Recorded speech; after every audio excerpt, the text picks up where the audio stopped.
c'est la zone dans laquelle vous allez implanter votre bâtiment. La zone dans laquelle votre exploitation agricole doit être. Parce qu'on vous dit toujours que quand vous voulez faire l'élevage, vous devez faire l'agriculture et l'élevage en même temps pour que l'activité puisse être rentable. Quand tu fais seulement un, c'est un problème. Parce qu'il faut au moins produire ne serait-ce que 30%, 40% ou 50% de l'alimentation de tes sujets. Pour pouvoir être compétitif. Pour pouvoir être compétitif. Parce que quand tu produis seulement et que tu n'es pas compétitif, tu vas souffrir sur le marché. Tu vas souffrir, tu vas tourner, voir qu'en réalité, tu as pris tout ton argent, tu as mis dans le business là. Ça ne donne pas. Tu es en train de tourner pour rien. Donc c'est pour ça que je vais commencer déjà par la position du site. Parce que si le site déjà est mal positionné, c'est un problème. Et le site doit être positionné en fonction de l'activité que l'on veut faire. Vous voyez un peu. Voilà. Donc, le choix du site déjà, votre ferme doit d'abord être sur un site isolé. Quand je dis isolé, ça veut dire que vous ne devez pas partir dans les endroits urbains ou dans les endroits où il y a déjà beaucoup d'habitations ou dans les endroits où il y a déjà beaucoup de fermes. J'espère que c'est clair. Donc, ça veut dire que quand vous voulez acheter votre terrain, vous devez partir d'un endroit où vous voyez que non, ici, je suis presque seul. Je suis isolé. Donc, votre ferme doit être éloignée des autres fermes. Pourquoi? Ça permet d'éviter les risques de contamination. Parce que si, peut-être que je viens ici comme ça, là, voilà peut-être que deux bâtiments alignés. Hein? C'est pour ça que généralement, vous allez voir que tous ceux qui m'appellent parfois qu'ils veulent faire l'élevage, ils sont peut-être que sur 300 mètres carrés, 400 mètres carrés. Moi, je refuse généralement. Je dis que non, gars. Sauf si c'est une phase pilote. Quand on dit phase pilote, ça veut dire quoi? Ça veut dire que tu veux lancer l'activité. Tu décides d'abord commencer petit ou partir ailleurs plus tard. Si c'est que tu veux vraiment faire là-bas, il veut dire que non, gars. Pas une fois d'un endroit un peu éloigné pour faire ça. Parce que imagine que tu veux faire l'élevage, tu viens comme ça, que voici notre ferme à côté de toi, que c'est ton voisin. Tu vois que c'est un problème. Ça veut dire que toi seulement, tu peux contaminer la ferme là. Lui aussi, il peut te contaminer. Tu vois, si peut-être que tu as un projet peut-être de 50 millions, et à côté de toi, quelqu'un a un projet de 5 millions, il est un danger pour toi. Parce qu'il peut mettre ton exploitation à péril. Vous voyez? Dans le premier critère, déjà, j'ai dit l'isolement. Après l'isolement, le critère le plus important qui vient, c'est quoi? La superficie. Vous voyez? Quand vous partez maintenant dans ce qu'on appelle ferme, on travaille dans les très grandes surfaces. Donc, on ne se lève pas, on dit que non, je vais acheter 300 mètres carrés, 100 mètres carrés pour faire la ferme. Non.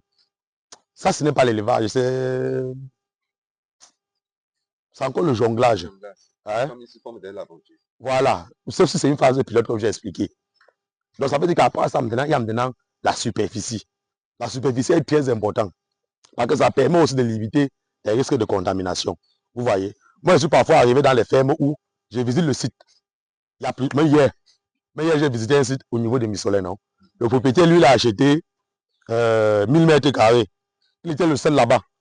Il a lancé la porcherie avec les voisins. Personne n'a exploité. Mais quand je suis parti là pour le choix de la construction du bâtiment, il était seul. Maintenant, il veut lancer les ports. Donc, il m'a appelé hier comme ça que je vienne sur le site pour qu'on essaie de voir les finitions, pour qu'il commande les trucs gestantes chez moi. Mais quand j'arrive là-bas, vous savez ce que je constate? Je constate que 3 de ses voisins sont en train de faire la porcherie. Ils ne sont pas encore en activité. Mais 3 de ses voisins, donc ils sont déjà avancés en termes de construction, puisque les 3 de ses voisins sont déjà en train de faire la porcherie. Vous voyez le risque de travailler sur les petites surfaces. Donc tu penses que tu es le seul qui réfléchit. Mais parfois les gens attendent seulement que tu lances. Dès que tu lances, pam, tous tes voisins commencent à faire l'élevage de porc. Il est bloqué. Pourquoi? Il est bloqué justement parce que il est venu là, pris tout simplement 1000 mètres carrés. Vous voyez, quand il parle 1000 mètres carrés, le voisin est là. Tu penses que si le voisin veut faire les porcs, tu vas l'empêcher de faire les porcs. Tu vas l'empêcher de faire les porcs si c'est ton terrain. Tu es dans ses projets. Voilà qu'il est déjà un très grand danger pour ton exploitation. Voilà l'autre voisin encore à côté qui fait les porcs. Vous voyez que là, ça devient maintenant compliqué. Prenons maintenant l'exemple d'une personne qui était partie, il a acheté 3 hectares, 4 hectares, 5 hectares, 10 hectares. Il part au milieu, il met sa porcherie ou son poulailler. Mais l'autre ferme sera à combien? Au moins ça 300 mètres ou à 400 mètres de lui. Voilà. Voilà l'avantage. Maintenant, ça veut dire que peu importe ce que le voisin fait, ça n'a pas d'impact sur sa production. Et maintenant, je te conseille aussi ceux maintenant qui achètent le terrain, ils veulent faire les fermes, ils partent couler plutôt la ferme. ils partent couler la ferme à la limite. C'est un problème. Parce que tu ne connais pas les projets du voisin. Quand le voisin va entrer, il n'a pas commencé à exploiter. Il va entrer 2 jours, il dit que merde, le voisin là, il a les pauvres, hein? Il a les poulets, hein? Bum, bum, il lance pour lui. Risque de contamination. Vous voyez un peu? Donc c'est pour ça qu'il y a l'isolement. Il y a la superficie qui est très importante. La superficie est encore très importante. Pourquoi? Parce que quand vous travaillez sur de très grandes surfaces, ça vous permet de faire plusieurs spéculations. Donc quand je parle de plusieurs spéculations, il y a sur un grand site, vous pouvez faire l'élevage de porc, vous pouvez faire l'élevage de poulets de chair, vous pouvez faire l'élevage des lapins, vous pouvez faire l'élevage des poissons, vous pouvez faire les escargots. Vous voyez déjà l'avantage d'un grand site. Voilà. Hormis de ça encore, vous pouvez faire, associer à ça, l'agriculture. Vous associez à ça l'agriculture. Ça permet maintenant que si tu as suffisamment d'argent maintenant, même si tu es éloigné, et que tu investis réellement, tu crées un camp où il y a ceux qui travaillent sur le poulet, ceux qui travaillent sur le porc, ceux qui travaillent sur le lapin. Tu vois que, en fin de compte, même si tu es éloigné, ta ferme est vivable. Tu vois, ta ferme est vivable. Et maintenant, ça permet aussi d'agrandir l'activité. Donc, ça veut dire ici, par exemple, je fais les poulets de chair. C'est pour ça que j'ai mis le premier bâtiment aussi là. Je fais, c'est bon. Ça me donne l'argent. Moi, je vois que non, je suis en train de gagner bien d'argent. Et je constate maintenant que lorsque je vais agrandir l'activité, il me faut construire un second bâtiment. Il n'y a plus d'espace. Je suis bloqué. Et en termes maintenant d'amortissement, je perds. Je perds pourquoi? Parce que quand j'ai pris un petit site, l'élevage a beaucoup de choses que ça demande, qui vont avec, en termes d'investissement. Vous voyez un peu? Quand j'ai pris le site, j'ai construit le logement. J'ai pris le site, j'ai mis le forage. J'ai pris le site, j'ai construit le premier bâtiment. Regardez par exemple le logement dans lequel vous êtes. Vous tous vous vivez là-bas. Ça veut dire que ceux qui travaillent au champ peuvent rester là-bas. Ceux qui travaillent à la porcherie, ils peuvent rester là-bas. Ceux qui travaillent au poulailler, ils peuvent rester là-bas. Ceux qui travaillent sur les poissons, ils peuvent rester là-bas. Voilà déjà l'économie. C'est bon pour le logement là. Ça me gère déjà pour mon exploitation. C'est bon. Regardez maintenant le forage. Le forage dans certaines zones c'est 2 millions. Certaines zones 1,5 million. Vous voyez. Maintenant, quand j'ai dit peut-être que le forage sur un site où c'est un bâtiment de 1000 sujets, c'est une perte. Si je construis un gros logement comme ça là, pour un bâtiment de 1000 sujets, c'est une grosse perte toujours. Parce que seulement le forage là, vous produisez seulement 1000 poulets. La pompe peut même s'étouffer. Vous voyez. Pourtant, quand j'ai fait le forage maintenant, le même forage peut m'aider pour les porcs.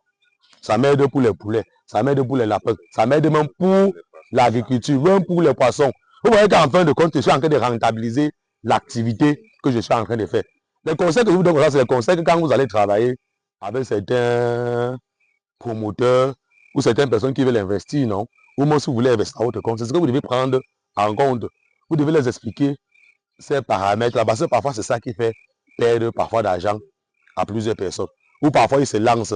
C'est quand il s'est déjà lancé qu'il voit qu'il aurait dû faire telle chose. Mais qu'est-ce qui se passe? Il a perdu beaucoup d'argent.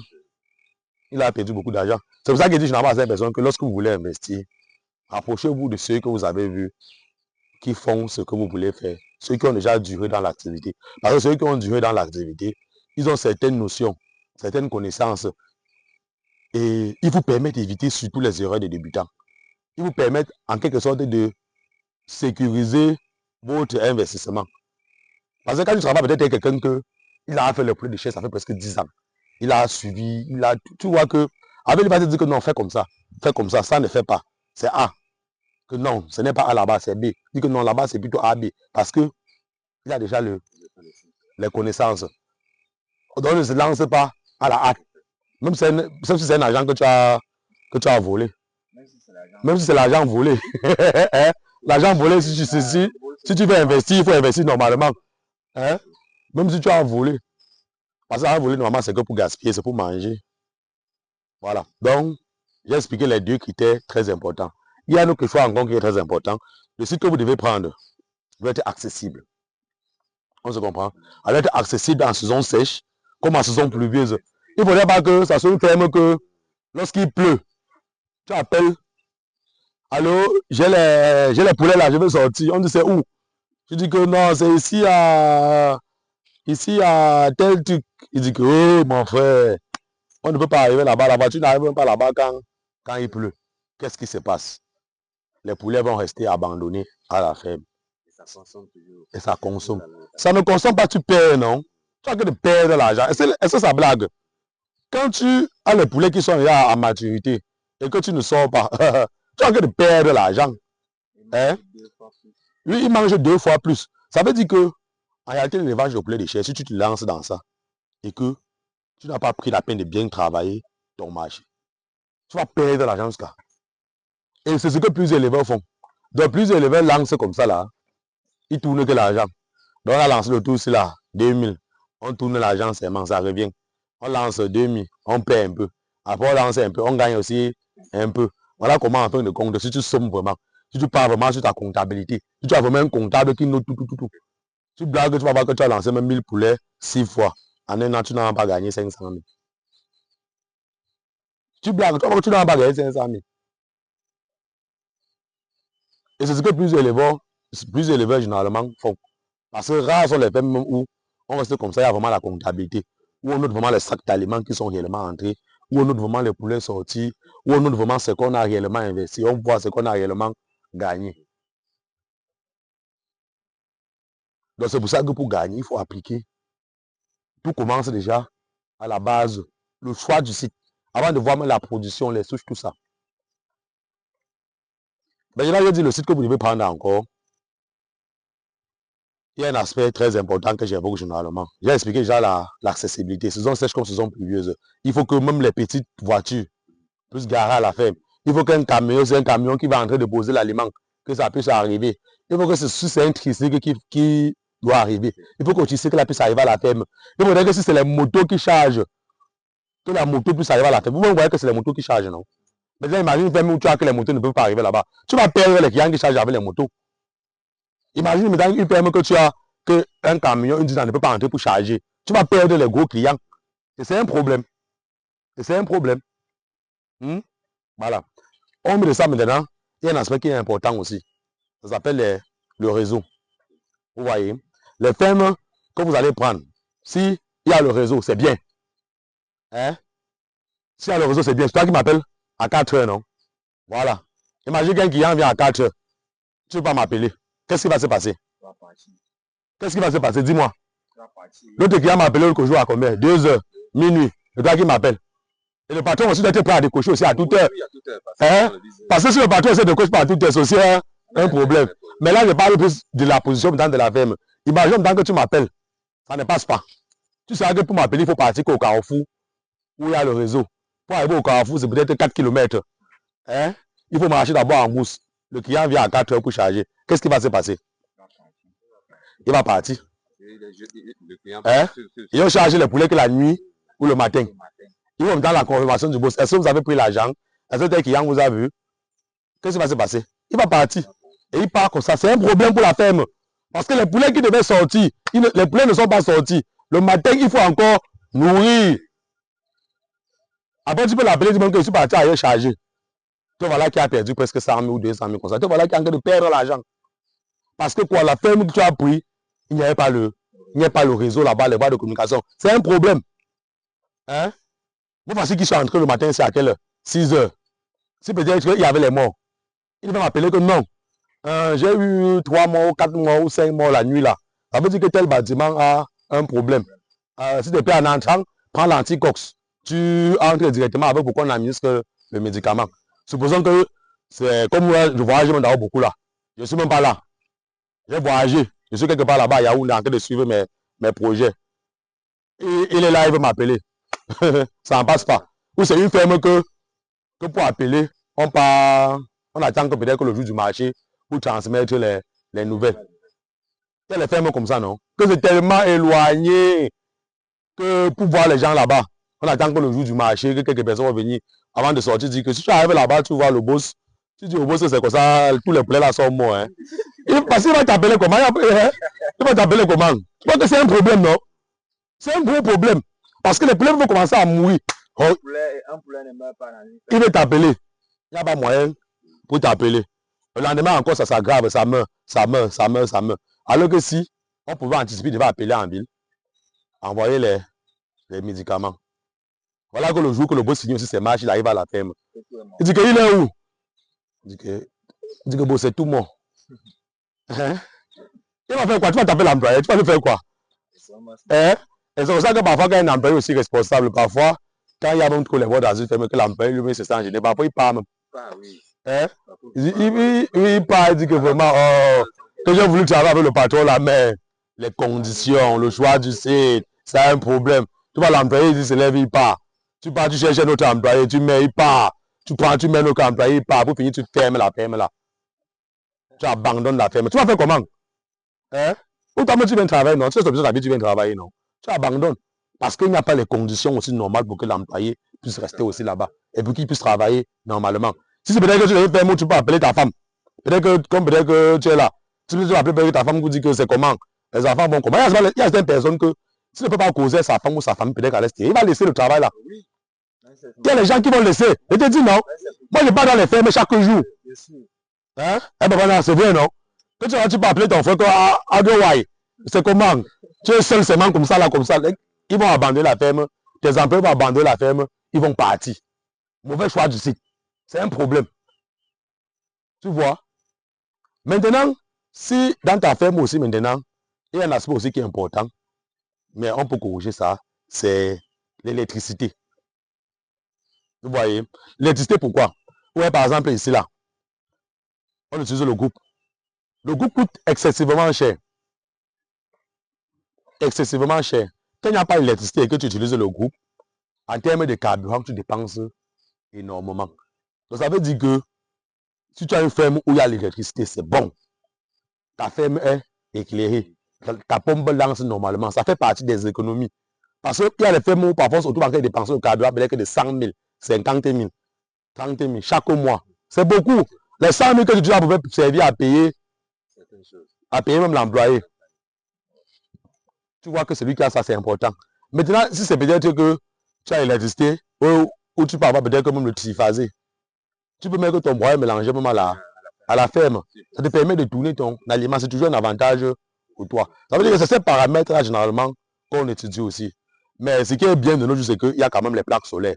Ça veut dire que quand tu n'as pas tout ça, tu peux mettre une pompe solaire, tu peux mettre les plaques solaires pour que les gens puissent charger les téléphones, pour qu'ils puissent visionner, pour que les poulets puissent être éclairés. C'est l'avantage des plaques solaires. C'est l'avantage des plaques solaires là-bas. Maintenant, parlons maintenant de construction. Parlant de construction maintenant. Pour la construction, vous devez éviter les terrains avec les pentes. Vous devez éviter les terrains accidentés. Parce que quand vous prenez les terrains avec les pentes, qu'est-ce qui se passe? Dernièrement, j'ai publié même sur ma page un terrain où je suis parti, où le promoteur est en Europe. Il a envoyé l'argent à son frère d'acheter. Son frère achète le terrain avec avec une pente forte. Quand tu vas acheter le terrain, non, n'achète pas la brousse comme ça là, sans avoir eu l'avis d'un expert. Parce que parfois tu peux acheter le terrain avec la bourse. Il y a les pentes fortes à l'intérieur, tu ne connais même pas. C'est bien quand c'est aussi abattu, tu juges normalement. Tu vois que le gars achète le terrain avec la pente. Son frère dit non, c'est bon, c'est bon. Il dit que c'est bon comme ça, pourquoi? Parce qu'il veut tirer son gando, non? Il veut tirer un peu son petit profit. Voilà qu'on envoie l'argent, il achète le terrain. On abat maintenant, on voit que le terrain là, c'est la magie. Mais on a acheté le terrain. Le promoteur, il est motivé à lancer le projet. On se retrouve en train de faire venir les engins pour pouvoir terrasser. L'engin doit faire 3 jours sur le site pour pouvoir seulement terrasser. 3 jours comme ça, c'est presque 1 500 000. Pour que l'engin vienne travailler seulement. Tu vois que c'est trop de pertes pour rien. Hein? Et quand on finit maintenant comme ça, quand l'engin finit de travailler, la terre est déposée. Pour construire le bâtiment, on ne met pas directement le bâtiment. Il y a les murs de stationnement qu'il faut faire. Il y a les pierres qu'il faut mettre. Trop d'argent pour rien. Trop d'argent que tu dépenses comme ça pour rien. Vous voyez un peu les petits trucs que parfois certaines personnes font. Ça fait, ils perdent beaucoup d'argent pour rien. Alors qu'ils auraient dû éviter ça. Et maintenant, quand s'il y a la pente que peut-être que tu ne dois pas utiliser l'engin pour le terrassement, il y a le remblage aussi. Mais le remblage quand même est mieux que le terrassement. Vous voyez, ce qui est énervant sur le pente, c'est qu'il y a le terrassement, le remblage, le mur de stationnement. Ça prend beaucoup d'argent pour rien. Hein? Donc ça, c'était un peu quelques